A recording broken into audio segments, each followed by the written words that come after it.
பெருநாளை முன்னிட்டு அனைத்து நெடுஞ்சாலைகளிலும் முதல் பிரிவு தனியார் வாகனங்களுக்கு நேற்று முதல் இன்று வரை 2 நாட்களுக்கு இலவச கட்டண விலக்களிப்பு அரசாங்கம் அங்கீகரித்துள்ளது.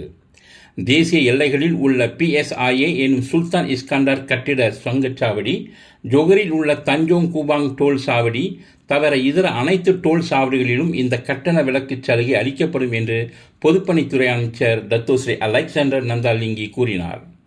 இந்த கட்டணமில்லா சலுகை காலம் நேற்று திங்கட்கிழமை நள்ளிரவு 12:01 மணி தொடங்கி இன்று செவ்வாய்க்கிழமை இரவு 11:59 மணி வரை அமலில் இருக்கும். இந்த சலுகை திட்டத்திற்காக 3,76,00,000 வெள்ளி ஒதுக்கப்பட்டுள்ளது என்றும் அவர் சொன்னார். கடந்த பிப்ரவரி 7ஆம் தேதி நடைபெற்ற அமைச்சரவைக் கூட்டத்தில் இந்த டோல் கட்டண சலுகை குறித்து முடிவெடுக்கப்பட்டது. இது அனைத்து குடிமக்களையும் குறிப்பாக நோன்பு பெருநாளை கொண்டாடும் இஸ்லாமிய சமூகத்தை மகிழ்ச்சிப்படுத்துவதை நோக்கமாக கொண்டது. மேலும் பரிவின் வெளிப்படையாகவும் அனைத்து மலேசியர்களுடனும் மகிழ்ச்சியை பகிர்ந்து கொள்ளும் விதமாகவும் இந்த முன்னெடுப்பு அமைந்துள்ளது என்று அவர் குறிப்பிட்டார்.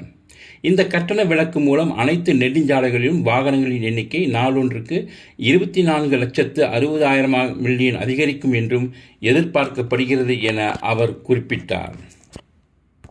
விண்வெளியில் மேலும் செய்திகளை தெரிந்து கொள்ள கீழே இருக்கும் பெல் பட்டனை அழுத்துங்கள். உங்கள் ஆதரவை வெளிப்படுத்த லைக் மற்றும் ஷேர் செய்யுங்கள். தொடர்ந்து விண்வெளியுடன் உங்கள் பயணத்தை தொடர்ந்திருக்க சப்ஸ்கிரைப் செய்யுங்கள்.